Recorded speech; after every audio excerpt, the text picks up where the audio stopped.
Want drama? And he went, and I went. Want crazy car collections and maybe even a new drift supercar build? Well, strap in, because we're going to Abu Dhabi.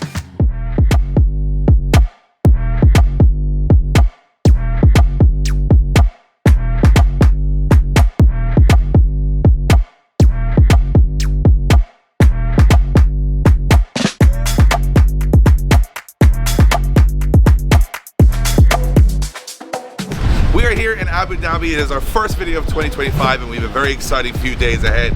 But because we've landed, we're going to need to get out on the road, get some Google Maps, get some Instagram, get some YouTube, which means we can bring up today's sponsor, Saily. As you guys know, we travel all over the world every single year, and every country we're in, we're using a ton of internet data, whether it's WhatsApp communication, uploading to YouTube or Instagram, or anything like Google Maps to get you around. You might be thinking we're running up a huge phone bill. Do you ever land in a country, see that text message come in from your national provider saying some ridiculous fee for data? Forget all that, I've got the life hack for you. All you gotta do is download the Saily app to your phone, go in there, check out the different data packages available, grab one, and when you get to checkout, we got a little surprise for you. Saily have given us a 15% off code if you type Drift Games on checkout, so we're always looking out for our fans. Now I've got my data, we're gonna head to see the car that I'm gonna be driving this weekend at the Emirates Drift Championship. Oh, and by the way, if you don't get Saily, we calculated that uploading one of our videos, like the video you're watching right now, on our own national number, will cost about 50,000 euro in data, or the same as like a Mark IV Supra. So watch yourself, grab Saily, and thanks to them for sponsoring today's video. 2025 adventure, about to kick off here.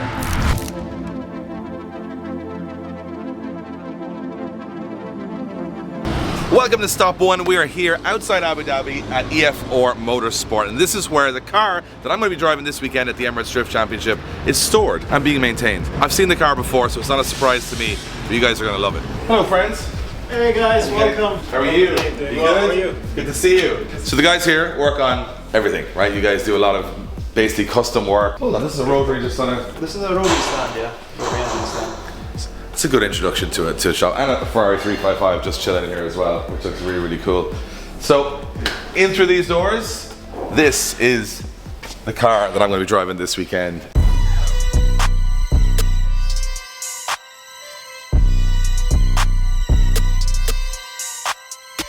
It is our good friend Hamdan's 350Z. We've been on lots of adventures with Hamdan all over the world, and he gave me a call a couple of months ago and said, hey, we want you to come back out to drive the car. This is his spare car, so his new car is It's a V8 S15, a stroker. Yeah, we'll see that at the event. It's unbelievable. That's like a show car. It shouldn't even be a drift car. But this is his, well, the car he learned how to drift in and did the first couple of rounds of the Emirates Drift Championship. And what's really crazy is that we actually helped found the Emirates Drift Championship many years ago, and I actually judged this car at the championship, and that's where I met Hamdan, and then it's all come full circle a couple of years later when I'm trying to do more pro driving to jump into this car. But you guys have done a great job because it looks super clean compared to the last time I saw it. Yeah, actually it went through like a major restoration, bodywork, paint-wise. So let's look at the spec of the car that I'm going to be driving.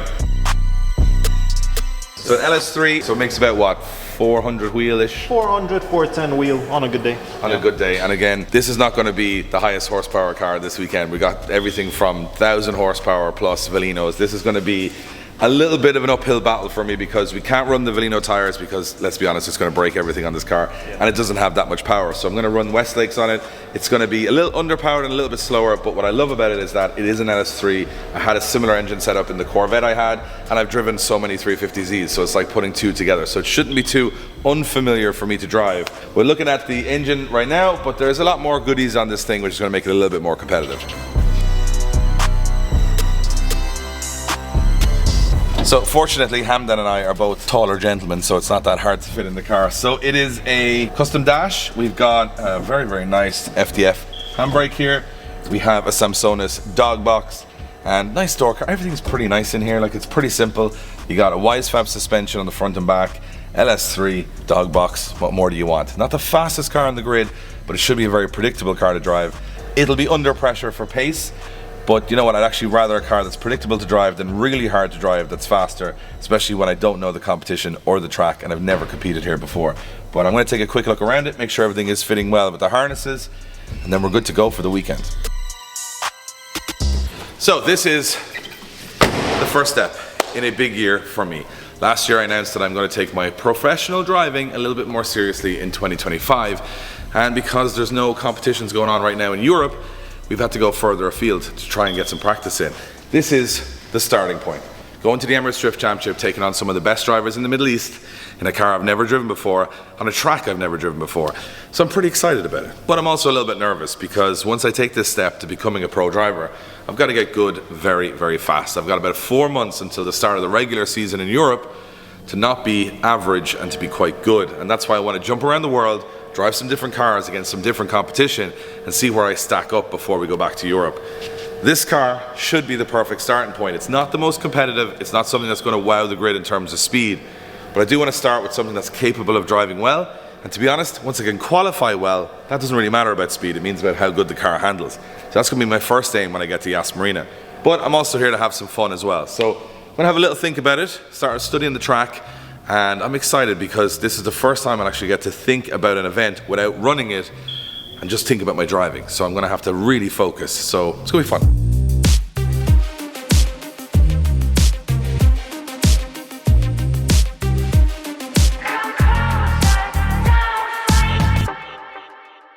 Oh, Josh. You know how it works out here, right? So we came to do one job, but that always leads to a lot more. We've got a friend called Dan who runs a page called carculture.ae. He's just messaged me and said, "Are you guys in town?" I said, "We are." He says there's a brand new JDM shop in Dubai that nobody's filmed before. It's just finished and he reckons it's pretty special. So half an hour, meet him there. You guys are along for the ride. Welcome to the UAE.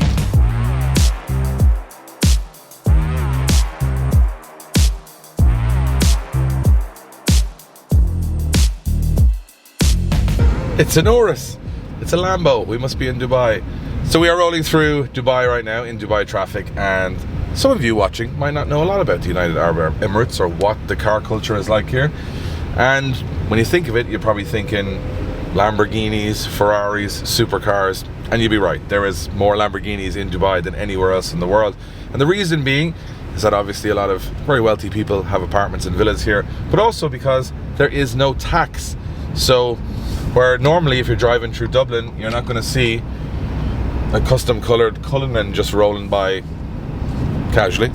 But the JDM culture here is actually quite interesting because there's a very niche community of people that are massively passionate about Japanese cars and drifting, and it's not the easiest culture to be into here because while you can drive any manner of crazy supercar, JDM cars, unless they're classic, have to be left-hand drive. So a lot of R34 GTRs and things like that here have been converted to left-hand drive to make them road legal, or I think it's over 30 years they're allowed to be right-hand drive. So it's not the easiest culture to be into, but when they do it here, they do it very well. So we're here in an industrial estate outside Dubai. Dubai skyscrapers, you can see them kind of in the distance over there. This is where, if you know the UAE, you're gonna find the craziest cars is in the most unassuming of places. There's always these big showrooms where you'll see the Ferraris and Lamborghinis, but when you wanna see really cool JDM cars, you'll see it's like stuck in here somewhere. So we've been told that there are some special cars buried right at the back of this industrial estate. So when they say special, they probably mean special. Okay, we're in the right place.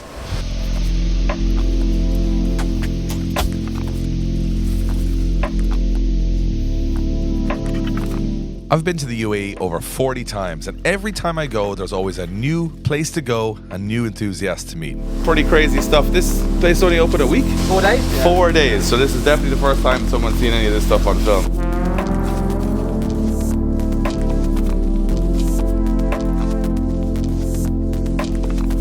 So M-Spec Nor, Millennium Jade. Yes. Oh man, it's like a brand new car. Even though JDM car culture isn't massively popular in the UAE, those that are into it are really into it, trying to find the rarest parts, and they are purists at heart. As you can see here in this garage, every GTR is absolutely stunning. This one looks This is 97 R33. Sitting in the corner, I couldn't believe my eyes. It was a 400 or R33 GTR, the rarest model ever made. But as I asked more questions, it turns out this one had more than meets the eye.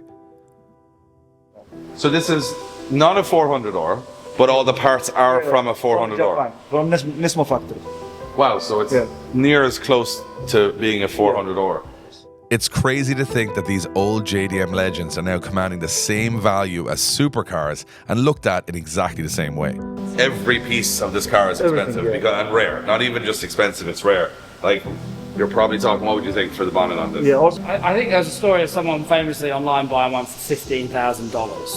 400 dollars sold for, was it $3 million or something? the original is So someone was saying they're worth as much as an F40 now. It's insane. A shop that was built 4 days ago has some of the craziest GTRs in the world on display. Welcome to Dubai.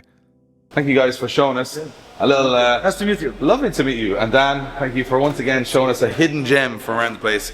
We're not finished there. Okay, it's nightfall, heading to my friend Sultan's workshop, and we're gonna go see the car that has been abandoned. Not just for the thumbnail, it has been forgotten about because this project started just 2 weeks or 3 weeks before the fire. And the plan was to come back and finish this car. And as you guys know, everything was a little derailed last year. So we're gonna go back and see what condition it's in now and make a new plan to finish this thing. So here we are in another industrial estate, this time in the Emirate of Sharjah, which is just outside Dubai. And in this unassuming background is one of the most special places in the world for drifting, in my opinion, because the guy that owns it is a mad scientist, and he's been building and cooking up cars here for many years. And last year he even cooked up one with help of us. Hello Sultan. What's up? What's up? How are you? It's been a while. Welcome back It has been a while. to your old HQ. It's been a minute. Yeah, so we call some of our viewers pre-fire, post-fire. So if you're pre-fire, you're going to know this area, because this is where we came last year with Lucas and Ian to try and build an engine swapped JZX in what, 5 days, 6 days? Without Sultan, we wouldn't have done it. We got it started. We said we're coming back in 2 or 3 weeks to finish it, and then of course we had the garage fire. So everything went on hold. Even here, some things went on hold. So today we're back to see what Sultan's been up to, and we're also going to go look at some stuff that we've basically just left here for an entire year in this poor man's garage, and then somehow make a plan to get rid of it out of his way.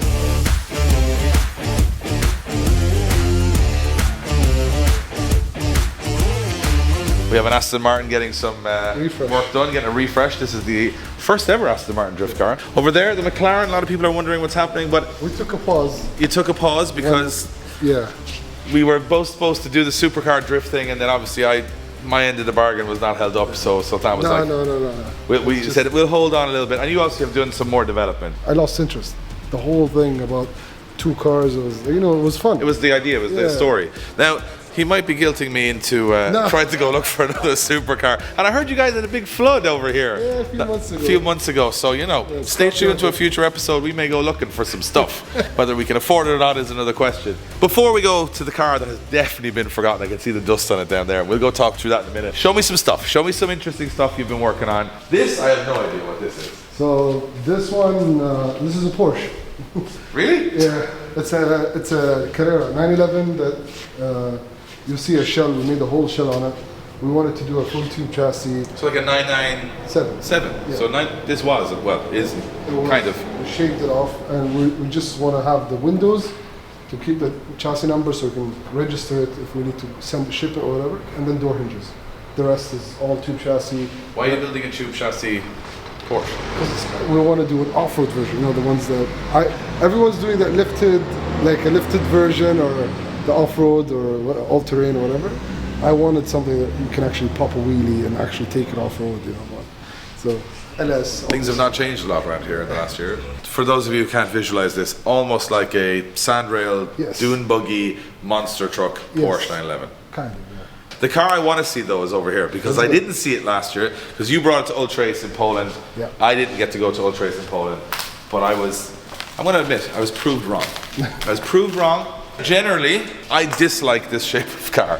The original Panamera. You started building it as a drift car, I went, there's no way this thing is going to look good. And then I saw pictures from Ultrace and I was like, God damn it, he's done it again.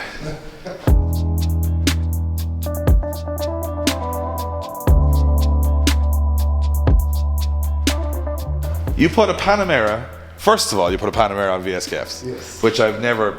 I mean, someone should have just done that before you, regardless of the rest that went on with the car. But that looks awesome, but that's not why it's special. Yeah, obviously, when it comes to builds, we have to put the LS and everything.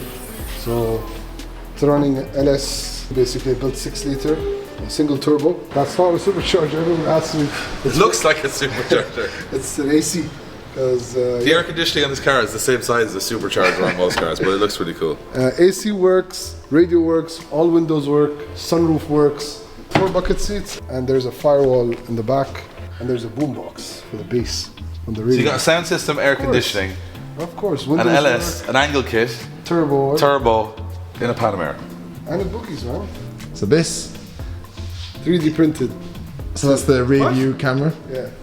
So, Check so go into the car. Hold on, that's very cool. Because of the firewall, you can't see anything anyway. Oh yeah, it's like a van.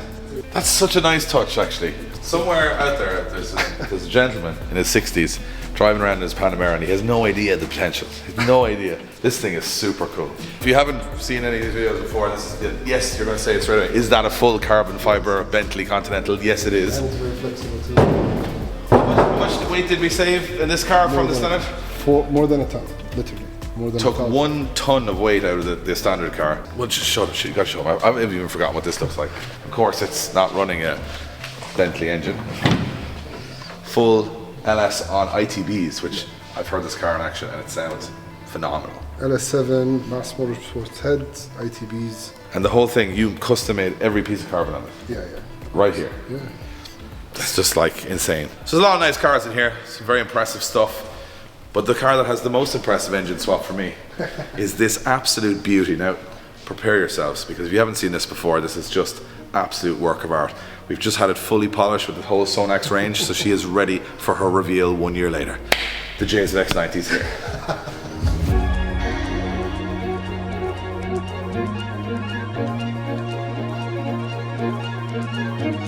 And it hasn't moved a millimeter in a year. I think this is exactly where we left it. I didn't know. I was like, is he going to come back? He wants to finish the project. I'm not gonna lie, I kind of forgot about it for a while. There was a lot of other stuff going on. And then we got the clubhouse done, and I was like, right, anything on the list that I forgot? The JZX90 we half built. So if you want to go back and watch this, what we did was we bought a standard GX90, which had a terrible 1G FE engine in it, I think. Not even a 1J, and I brought over my friend Ian Waddington, and I gave him like 5 days to put this together, and he did a pretty good job of getting it to here, along with some of your guys. So we put in an LS1 into this.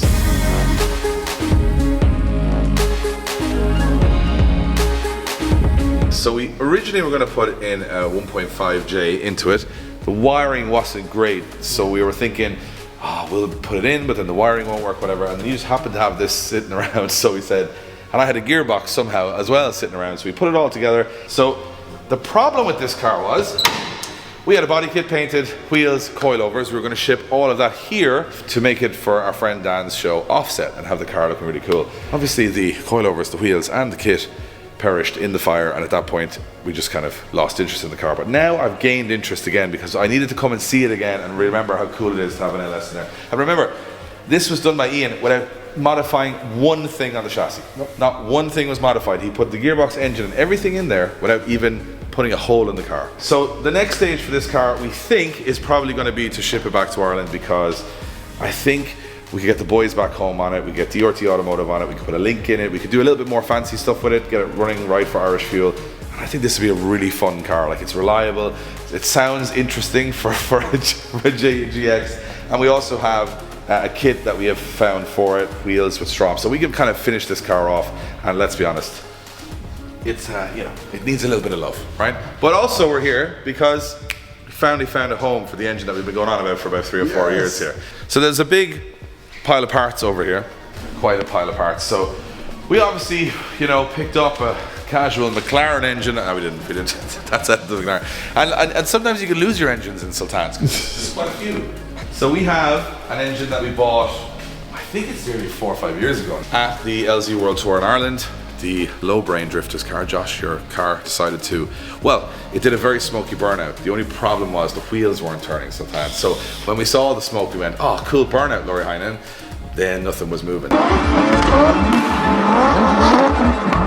He blew the engine static too. It wasn't even moving, which is impressive. It doesn't look much at the moment. No, it looks a bit dirty at the moment, but this is actually a very special engine. So this is a Mass Motorsport LS3 derived stroked 6.8 basically a very fancy LS, which is I got as a bit of a deal over here years ago, and I never really had any much motivation to get it home, but now Josh needs an engine.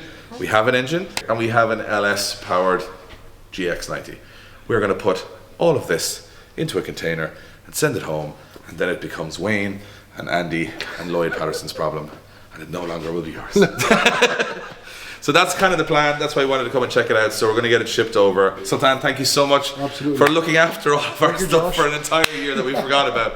It's like Sultan is like our UAE dad. He's like, can you mind this for me for a while and I'll be back later. Never came back. So yeah, we're looking forward to seeing all the projects. We'll be catching up with Sultan in future episodes because we're coming back to the UAE a few times this year. But right now we're going to try and off camera pack up a few bits and send it back to Ireland.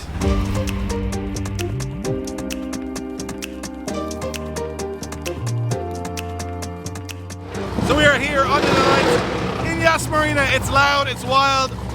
Got my wristband. I'm in the show. We're here with the 350Z. I've never driven it before. Tonight is a practice night. Get a couple of hours to feel out the car. So I'm going to jump in, take the pressure off myself, just get a feel for the track, and then hopefully we're in good shape for the show tomorrow. So no time to spare. Let's get this thing fired up.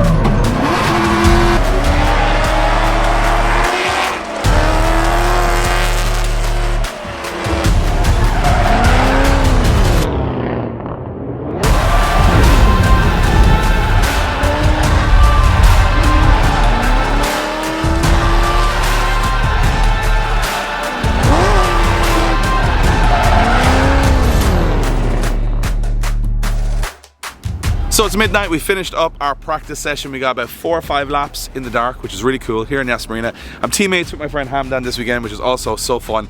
And we used to run this championship, so it's weird being on the other side of it. The car was awesome, power's great, handle's great. To be honest, it might not be the fastest car here, but that's a good thing because you gotta drive the beans out of it, which I did. And we had one little issue whenever I was coming to the inside clip. The oil pressure must have been, I couldn't really see because I'm drifting, but it must have been dropping, cutting the car off. You'll see it here in the footage.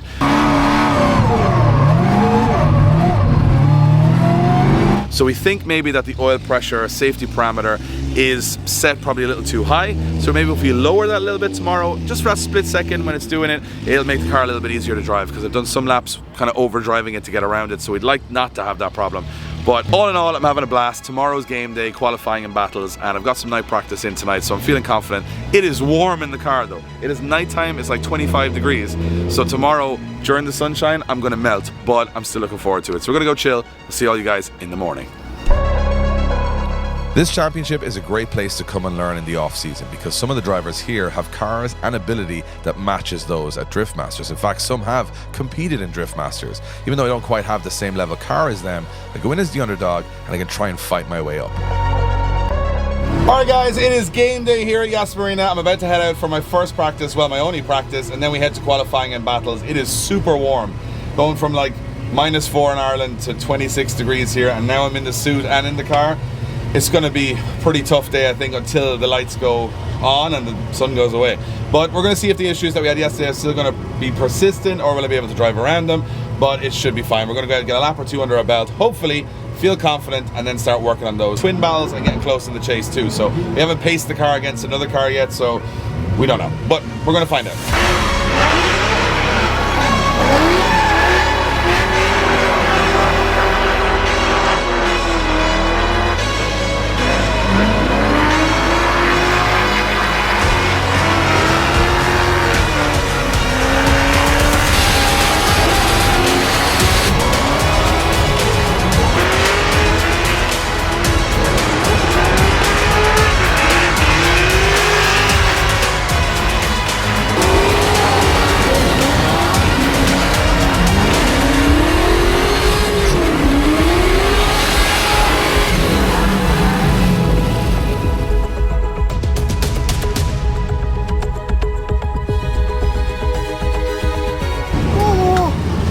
Inside this soup is Dave's soup.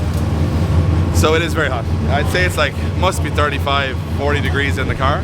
But we got some practice running. First runs were great.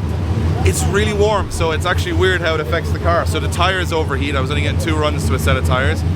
You think you're trying to warm your tires in the burnout box, but the concrete is probably like 40 degrees, so you don't need to do that so much. And you're gonna manage the temperatures a lot more in the car than you would normally back home, obviously. So yeah, going into qualifying, how do I feel? Confident I can get a good lap in. That's where I'm at right now. When it comes to twin battles, I'm not sure the car is super fast, but we'll cross that bridge when we come to it. First step now is go to qualifying and just try and put in a cracker of a run, get myself in the show. So you've heard of our friend Hamdan all the way through this video. This is him. He's got a nicer car, he's got better hair. Look, we won't dwell on it. But Hamdan and I are good friends for years now, and Hamdan's come over to do our Drift Games Invitational in Mondello, and now it's like the foreign exchange student program, so I come and drive this is your old pro car. Yeah, kind of a bit of an evolution of a road car. But to be honest, I love it, and it saved my season so many times so far. Because you've been building this one for a while. I've been building this for a year or two, and wide stop, front rear, dog box, RTS, the G-Force, Winters, LS3 stroke to around 6.8 high pressure. On a good day, let's say 550 wheel. That's like, back home that would be good day. 650 fly. So that's a lot from an NA engine. But also it happens to be, I think, the prettiest car here as well. And I appreciate that. Awesome. So Hamdan and I are going to head to qualifying. We're going to try and hold our nerve, get a good score, but we're having fun either way. Qualifying is one of the most difficult parts of a drift weekend. You get 2 chances to impress the judges and see where you stack up in the order. If you qualify poorly, you're going to get one of the best drivers on the grid straight away and you could get knocked out right away. And if you qualify very well, that's going to make your first battle quite easy. Now, you might have an awesome practice session, but when you sit on that line and you know those 50 seconds matter, the judges are watching for every single mistake. My big challenge this year was trying to be composed on the line. Think of it like practice and not get overstressed and do something stupid and make myself even more ridiculously under pressure. So this was going to be my tactic going in here.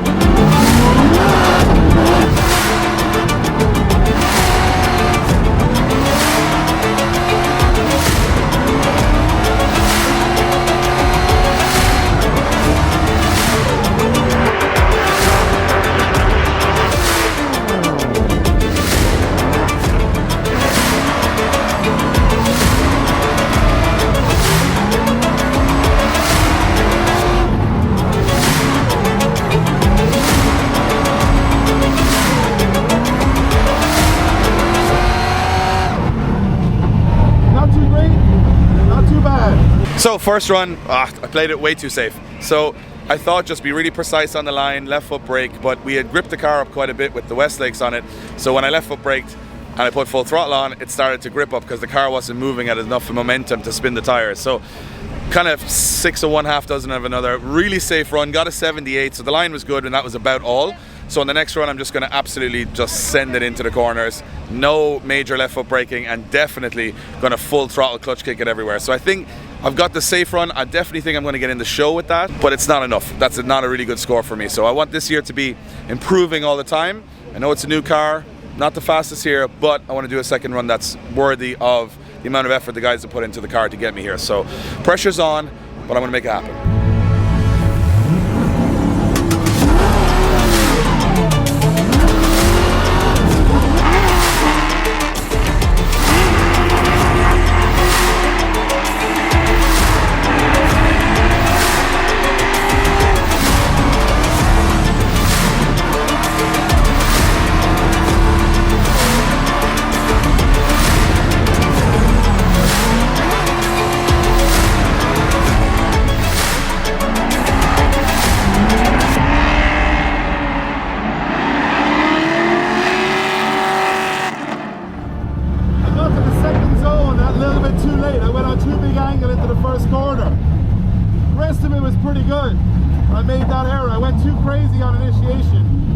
Alright, so we had a bit of a Goldilocks sort of qualifying session. I went way too soft and easy on the first run, and I went a little too hard, trying a little too hard on the second one. I did a better second run, I think, but I made 1 or 2 little errors. I got an 84, which puts me in second position because I think the top 6 automatically qualify from the last round. We're not too sure, but of the people that qualified today, I came second, which I'm pretty happy about. So I'm a little worried going into battles because the car isn't super fast, and when I grip it up, you saw what happened on the first run, it kind of bogs down. But we're going to try our best. We're going to get a little bit of a chill now into the parade. Josh is going to come out for a spin with me in the car, and we're going to, there's like 1,000 people here. It's just crazy to see how far the sport's come here. From when we first did our first event 10 years ago, nobody could drift. There was like 2 men watching the event, and now it's like a whole spectacle like it is everywhere else in the world. So I'm super proud of Wada, Kieran, everybody on the team. Before we get into this, I just want to mention that it's really tough to run championships no matter where you are in the world, and they've done such an amazing job. To be on this side of it is an honor, and then we're going to see how we get on the battles. This is pretty cool. Drifting is full of highs and lows. Like, you get a lot of lows when it comes to qualifying in battles because they don't always go your way. But one of the highs is coming out in front of the fans and, you know, in the parade, having a chill, having a chat with the other drivers. The pressure kind of releases for an hour or two, and that's my favorite part of the event, to make it to the parade. And I'm hoping I get to do that a lot this year. So parade over, and then it's into battles. I don't know who I'm battling yet, doesn't matter. We're gonna give it a go. What a way to kick off this year, making it to my first parade, and then my first set of battles. So yeah, a little nervous, but I think we'll try and give it a go. I'm not sure the car is fast enough for a lot of the guys here, but if I get someone that's evenly paced, I wanna put it on the door. Luckily, due to my high qualifying result, I got a bye run in the top 32, putting me straight through to the top 16. However, my opponent in the top 16, well, he had twice the horsepower and he definitely has twice the speed. If I'm going to stay with him in the chase position, I'm going to have to do something really, really special here.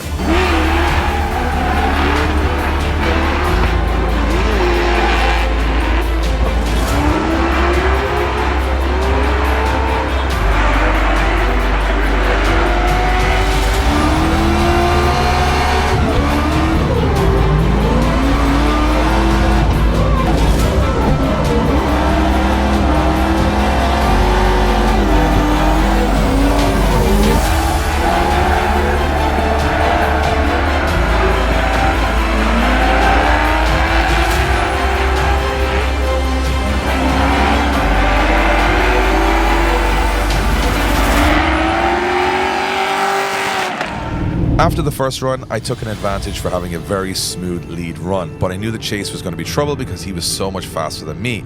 I thought maybe I'll jump the lights, stay with him, but you're about to see that drifting doesn't always work out as you plan.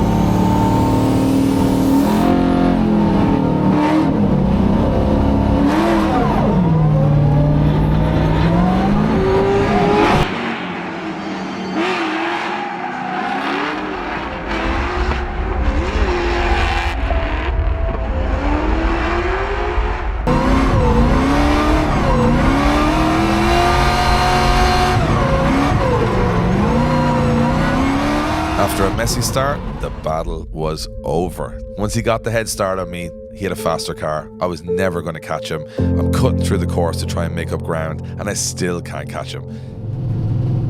He got that one. I mistimed it. Damn it! Rookie mistake. I don't know, I did a good lead, and the chase run, it was all about the start line. So this journey that I'm on this year about learning how to be a professional driver, the start line is so important. So I went up and watched his bye run, which he had in the top 24. I automatically made the top 16, and he just shot out like a rocket, was so fast. He's got more power on Velinos than I'm on Westlake. So I said, I cannot let this guy get away on the running. So I waited for the light to go orange, I crept, the light went green, I shot, I was gone. And then he just never came. So he just kind of was a little slower than I anticipated, and then when he gunned it, I was slowing, so it made it like an accordion, and then was all she wrote. I was happy with the lead run. I didn't make any mistakes today in terms of like major mistakes, didn't spin, didn't make any effort to like not drive as good as I could, and I think that was one of my best lead runs. So for a car I never drove before yesterday, I've done about, what, 14 laps this weekend. I feel pretty comfortable to do the same lap over and over again. So I learned a lot, I had an amazing experience. But I'm furious because those little things that you learn experience from being a competitive driver over and over again, you can't teach that timing, and that's something I need to work on. So this year my journey is all about learning as I go. Even if it's learning one hard lesson like today, I can never let that happen again. That's twice on run-ins I've been let down in the last year, and I've got to get better at them. So I'm going to practice that a lot. And yeah, we exited top 16, but we qualified, what, second, and we had a great time. So I'm pumped that we made progress, but you know, you always want to do better. Usually I end these videos with a little bit of like, oh yeah, we had a great time, but I'm trying to be better this year, and I really hope that this lesson will teach me for the future and it'll save me in another battle. But drifting at the Emirates Drift Championship is only one small part of this video. As we said in the intro, we got a lot more to do here, so tomorrow will be even more exciting. Okay, so we are the day after the event and last day over here, and we're having a little bit of a chill. As you can see, we are doing some desert stuff.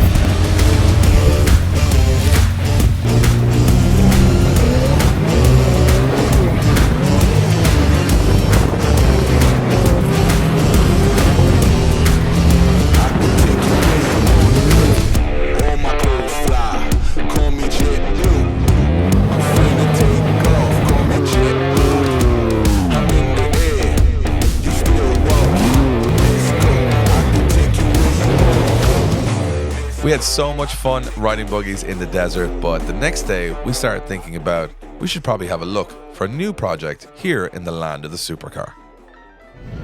We've had an amazing trip and we've drifted, we've seen some cool cars, but we got about 6 hours to kill before our flight. And we have a little bit of a sore spot from obviously our Lamborghini supercar drift build, burning to the ground last year. We've never really kind of replaced it. So we're here, and this is a really, really weird spot that's about an hour outside Dubai. It's in the middle of nowhere, and it's just a big industrial area full of cars for auction and for scrappage. So we're kind of just cruising around, looking into all these yards, which are kind of themed, dependent on what make or models kind of they do, to see if we can find something that's not super crashed, that might be an interesting shell. We're not like super confident we're going to find something, but with a few hours to kill, we're car guys. So we want to go around and see if we can find a little bit of an interesting bargain. We love a good story. So we're going to root around, see what we can see. And you guys may be able to tell us if you see anything in the background that's quite cool, or you've got some ideas for us. But we're just going to try and find something that's a little unusual that we definitely wouldn't find in a scrapyard back home.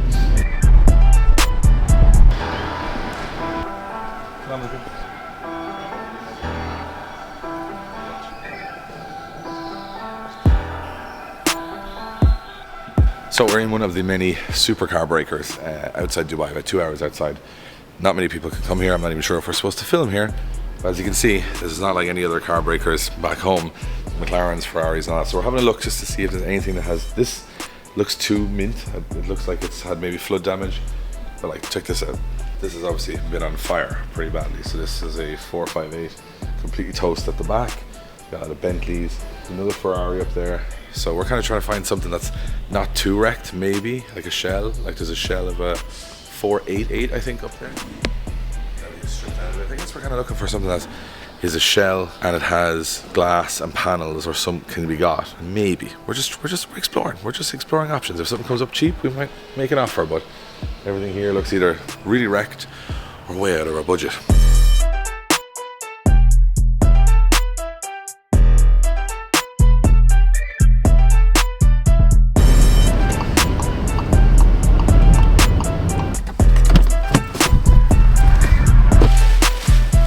So we've stumbled upon this.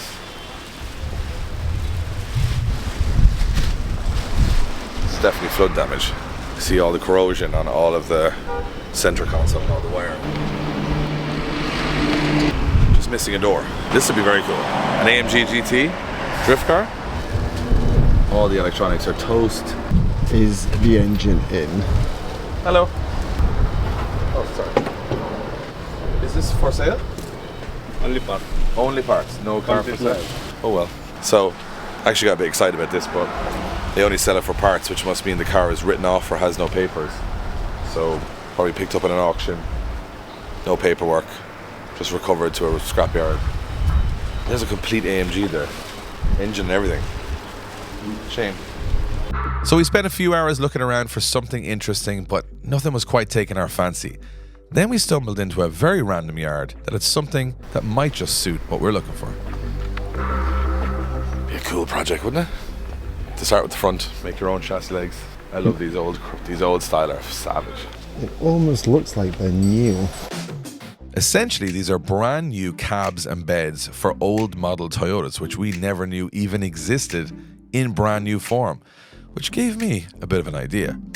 So we've had an amazing couple of days here and we're about to head to the airport, but we're still kind of thinking about projects. Okay, we looked at the supercar stuff, but my thought process with the supercar stuff is it's kind of getting done a lot now. Like Sultan has the McLaren with the V8 in it, Mad Mike has the rotary McLaren, there's like quite a lot of supercars, DDE did a drift car.